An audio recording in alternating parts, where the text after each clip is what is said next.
Welcome to Celebrity Tastemakers. I'm Lisa Mateo. From the hottest restaurants to local dives, celebrities always know where to eat, and here's your chance to join them. Come along for the ride as our guests share their favorite meal, and the chefs that make them teach you the recipe. That's all part of Celebrity Tastemakers, your reservation to food and fame.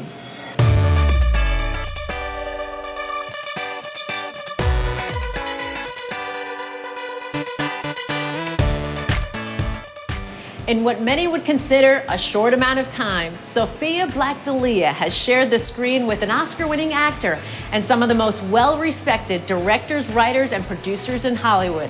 Proud of her New Jersey roots and a family bond thicker than an East Coast accent, Sofia has embraced roles in almost every genre imaginable, and she's just getting started.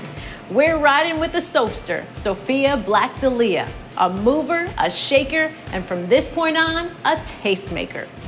Sofia Black-D'elia, welcome. Hi, thank you for having me. Sure. Where are we going today? Frankel's Deli.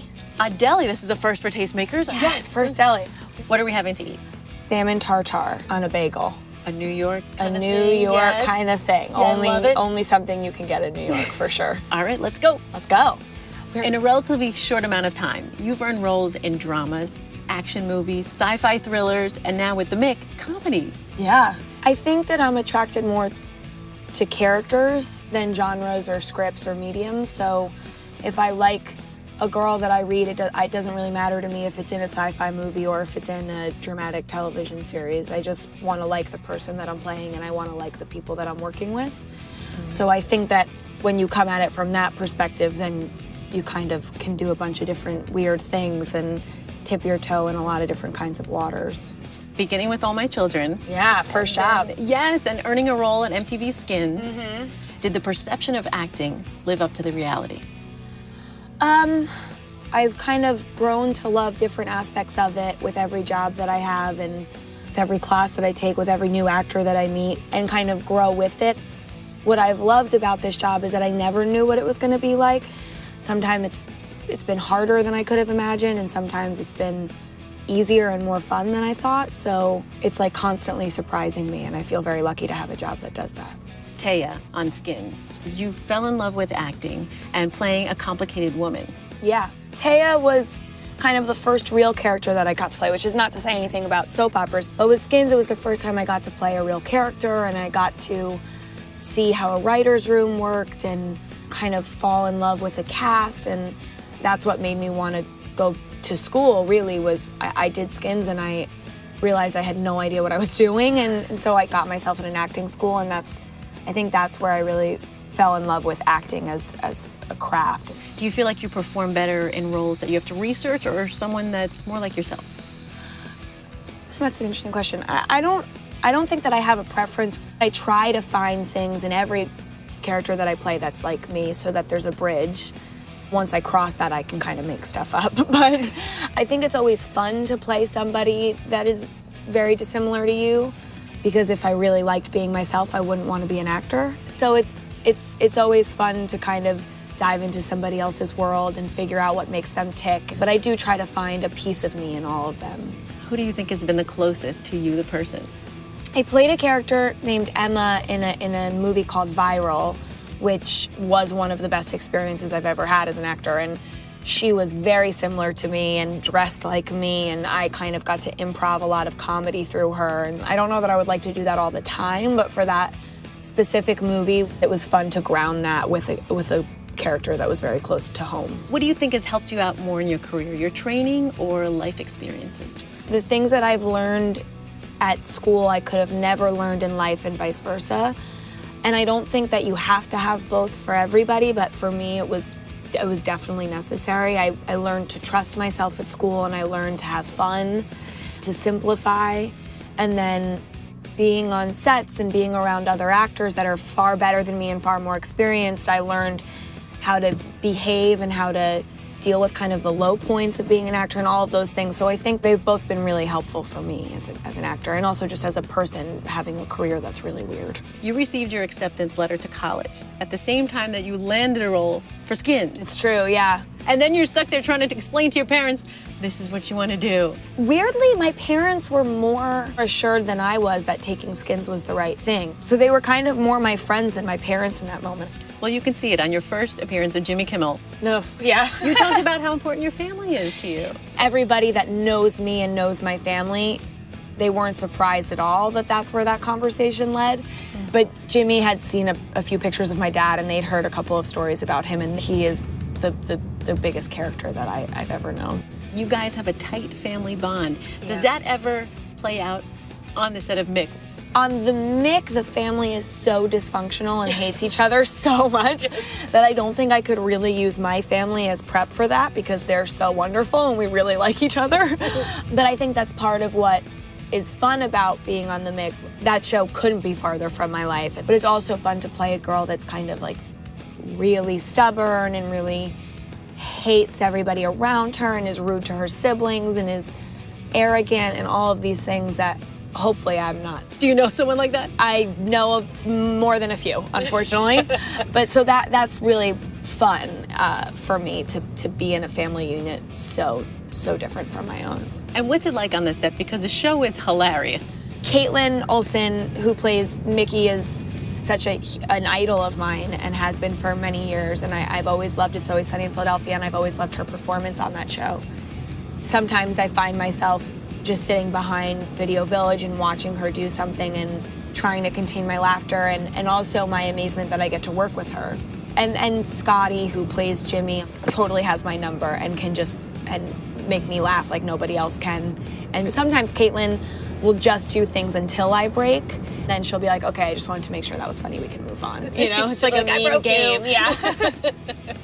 You ever read the script and you're like, I can't believe we're doing this? All the time, I'm like, oh my God, what are we doing? You know, it's especially with Jack, who's the youngest on our show.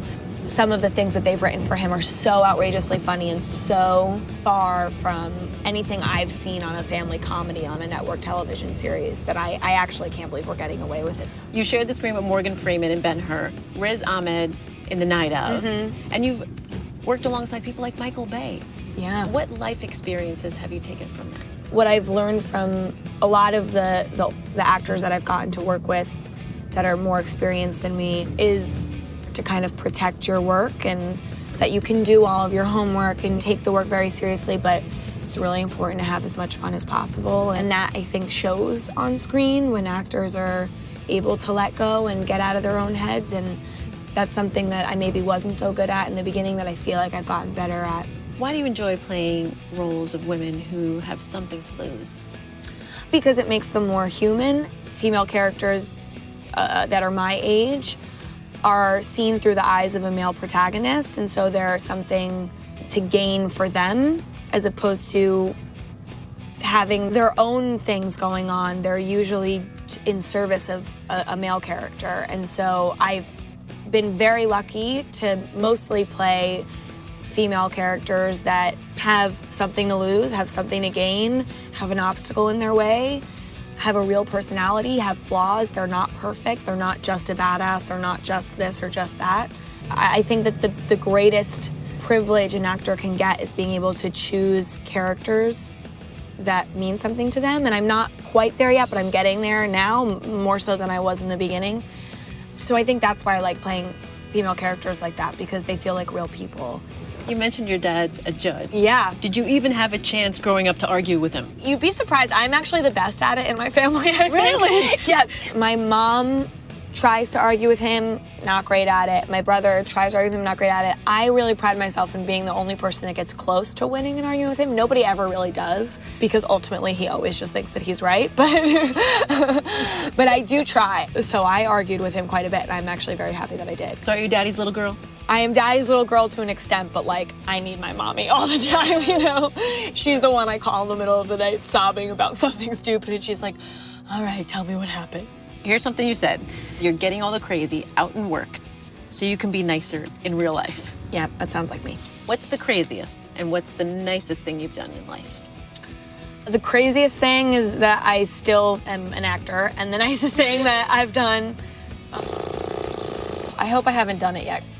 I try to put my family before me, and I think that's a nice thing to do. But other than that, I hope that I do something super nice in the future. And maybe this conversation will inspire me to figure that out, whatever that is. After the break, join us in the kitchen. Hey, good to see you again. Good to see you too. Zach, Lisa, Hi, Lisa. Zach. Pleasure to have you here. Thank I think you. Ashley's already ready for you in the kitchen, and we need to catch up, so Yeah. I'll take you back there. All right, thanks. You've heard of bagels and lox, right? Well, what about smoked salmon tartare on a bagel? That's right, we're taking a New York classic and giving it a little twist here at Frankel's in Brooklyn. Chef Ashley, you gotta tell me how you came up with this idea. We do a lot of smoked fish on bagels here, a few different kinds of salmon, and we figured let's do something a little bit more fun, maybe a little bit more fancy, you know, for brunch, breakfast. So we took some of our smoked salmon and we chopped it up and we added delicious things to it and put it on a bagel. Now, there's a difference between lox and smoked salmon. There is, yes. Actual lox is just cured, salt cured, and not smoked. What most people think is lox is actually just smoked salmon. So this is smoked salmon. It's Eastern Nova in the style of Nova Scotia. All right, so you have your lox, you have your salmon. Yes. You guys are known also for your brisket, your Yes. pastrami. Yes. What's the process? How long do those take to make? Pastrami can take from beginning to end, and corned beef like up to 2 weeks. It's cured, it's rubbed, it's smoked, and then we steam it here for 3 hours before we serve it. So it's quite a long process, but it's worth it. I'm gonna have to have one of those later. Absolutely, you got it. All right, let's get to the salmon. Okay. Very colorful display. Chopped salmon right here. Then we're gonna add some celery. This adds a little bit of freshness and a little bit of crunch. And everything's diced really small, so you get everything in one bite. Then we have some chopped red onion. It's got a little bit more sweetness. Sometimes the yellow onion can have a little too much bite. You don't want to overtake the salmon. Then we have some caper. Chop this up, we don't leave them whole. Sometimes getting like a whole caper in a bite is like a little too briny, a little too salty. Overpowering for me. Overpowering. So it's just a little bit, but you know, it matches really well with salmon. And then we have mixed herbs. So we have some chives, dill, and we have some parsley. Add equal parts of those guys in, and it just brightens it up. It's super fresh. The green is a great contrast and looks really beautiful. Oh, it smells great. And then we add a little bit of black pepper. We do not need to add salt to this. The capers are salty on their own. Bring it all together with some extra virgin olive oil, just enough to dress it, and it's gonna get some lemon after. Give this a mix. This can sit for, you know, a couple hours and the flavors just kind of melt together and get really friendly. Okay, so our tartare is done, and now we can build the bagel. What kind of bagel are we using? Gonna use an everything bagel. Of course. It's the most popular one. She loves it. Cream cheese on both sides, and then we go tartare on each. Now we have a few garnishes. We do a little bit of red onion, not too much because there's some in the tartare. Garnish it with some fresh watercress, a little lemon juice, dress the greens, and then a little bit of extra virgin olive oil. And that's it. Salmon tartare bagel. Simple, fresh, light. Love it. You got some of that pastrami for me, though. Coming right up. All right, thanks. After the break, there's a seat for you at the table. You have such a passion for this area. What do you like about working here? I like everything about working here, and I wish that I did it more often because, you know, the mix shoots in LA, and it's like such a rare privilege to get a job that actually shoots where you live. And it's also like shooting on the streets of New York is really fun. You get like the best extras in the world shouting obscenities at you while you're trying to film a very serious scene, so I miss that very much. Like if you're shooting out on the street at night, like someone drunk will get in the background of the shot and be like, Leo! Like they just shout a really famous actor's name and you're like, just us, sorry dude. Can I have one of these for real though? Yeah, go ahead, get in there. Now, Zach, you're a native New Yorker. Yep. What are some of your best memories growing up here? I certainly think like deli culture has been a part of that. Like growing up, my grandfather and my dad used to take us downtown, trip to Katz's or Russ and Daughters, and the places closer where we grew up on the Upper West Side. That was always a big part of our life, and to be in New York City where all that kind of originated was amazing. How about for you in Jersey? What do you remember most? Also food related, I think. Yeah. Sicilian pies and bagels with lox and the Italian place down the street that we'd always go to, and I think most of my memories are food related. Do you get sick of eating the food here? Yeah, but we just come up with new ways to like combine things we already have so that we can try new stuff. Are these like family recipes? They're based around family recipes. Okay. So like when we were working on the menu, the chef and I, Ashley, we each had our grandmother's recipe boxes. And like, ironically, even down to like the handwriting, they were like very, very similar and often written on like hotel scratch paper. So we based things off those, and she kind of ran wild with it. The deli is really a part of a community. So how have you become a part of the community here in Greenpoint? This neighborhood is young, but it's getting a little bit older, and people starting to have kids. And to create a place where people can come and don't feel uncomfortable and can bring their screaming kid or can come with their dad, or just a place for all walks of life. And what's the transition been like for you, coming from Jersey and now living in Brooklyn? Actually, weirdly, it's very similar. They both really feel like communities to me. I feel more at home here, actually, than I ever did living in Manhattan, because I do think that Brooklyn, particularly like these neighborhoods of Brooklyn, feel very Jersey to me. When you want to go to like a hardware store, you don't have to go to a Home Depot. When you want to go to a stationery store, you don't have to go to Staples, and there's still mom and pop stuff, and I think that's kind of why we fit in so well. How did you find Ashley? I knew Ashley from before. It was just one of those things like where everything she ever cooked for me was like the best version I had ever had of it. So what made you decide to get into buying a deli? I've been in the restaurant business for Okay. since I left school, so like 10 years. I was doing some cooking and also some front of house work, a little bit of everything. Kind of always had the idea that I would open a restaurant. I had no idea it would be a Jewish deli. That's And just now we're history. trying to get him to open Frankel's everywhere because it's like hard not to have it nearby now. You wanted one in your backyard, right? I want one in my apartment. Okay, cool. Like how Tommy Lee had like a Starbucks in his house, right? Did he actually? Yeah, on like MTV Cribs. I don't remember that at all. Yeah. Did you know that Barbara Streisand has a mall in her basement? That's So maybe you nice. should put a Frankel's in the mall. In the mall at Barbara Streisand's house? That'd be perfect. That is now the dream. God I've willing. created the #1 goal for you guys. I gotta get her on the Wall of Fame first. Oh, yes. Although you refuse to go on the Wall of Fame for You some won't go reason. on the Wall of Fame. Nobody wants to see me there. I want your childhood headshot. We have David Byrne, Mandy Patinkin. We're waiting, I'll throw it we're waiting on yours. I'll throw it on. Do you cook? I do cook. I'm not like one of those people that can just like see like on Chopped where they're like, I see a thing, I see a then, I see a thing, and I'm like, oh, I need Or you like a recipe, yeah. And I need time and sometimes YouTube to like teach me how to do stuff. But I do have like a general sense of how that goes. What's your best dish? I think my boyfriend and I have gotten really good at jerk chicken. Ooh. We also do really good meatballs. But not as good as my grandfather's meatballs, which are the best meatballs I've ever had in my life. Have you gotten the jerk chicken invite yet? I have not, but thanks for bringing that up. Oddly enough, my girlfriend and I tried to make jerk chicken like 2 weeks ago, and it was an abject disaster. Did you? No. Because it gets like burnt really quick if you do it too hot. I'm Did you have to wear gloves is the #1 thing we learned. Right, so you don't like rub your eyes. Yeah, and then you have to go to like certain grocery stores that have a Jamaican or like island aisle. An island aisle. Need An all the aisle right aisle. seasoning. You need all the right seasoning. Well, it may be about the jerk chicken, but I'm sticking with the pastrami Yeah, I'm today. gonna stick with this too. I'm gonna stick with this too. Thank you, guys. Thank Good you. time. Oh, of Thank course, you. thank you. We can finish this, right? Yeah. I don't have to leave. Thank you. Well, Thank you for joining us on Celebrity Tastemakers, where you always have a reservation for food and fame. For complete recipes and additional clips not seen on this show, log on to celebritytastemakers.com.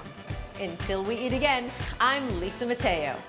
Is one of the more exciting times in your life when Tony Monti took you to see NSYNC. That is truly one of the top 5 memories of my life. Who was your favorite? I love them all. I will never forget, my mom was really worried that I was going to be really weird, and I was. And I was. I was. She's honest. That's good. I used to wear around my neck, my mom, when I was a baby, gave me a chai, which is like a little Jewish necklace. And I remember I went up and Tony let me come up and say hi to them, and they were autographing something for me. And Justin said, I really like your necklace. And I said, oh, I'll mail you one if you want. You just have to give me your address. Slick. And my mom was like, oh my God, Sophia, no. But I really thought, like, this is how I'm gonna do it. He's gonna give me his address, I'll send him the necklace, then I can go over, and then we'll date. Like, I'm not sure at 9 or however old I was, like, what my logic there was, but, like, I definitely thought I figured it out. And my mother was mortified. She was like, I'm so sorry, I'm so sorry. She's like, she's cute, like, don't worry, you know, it's fine. So we never got the necklace. He never got the necklace, and I never got the address, but I will still take it if he wants to give it to me now. That's fine. Yeah. Truly, it really is one of the best memories of my life.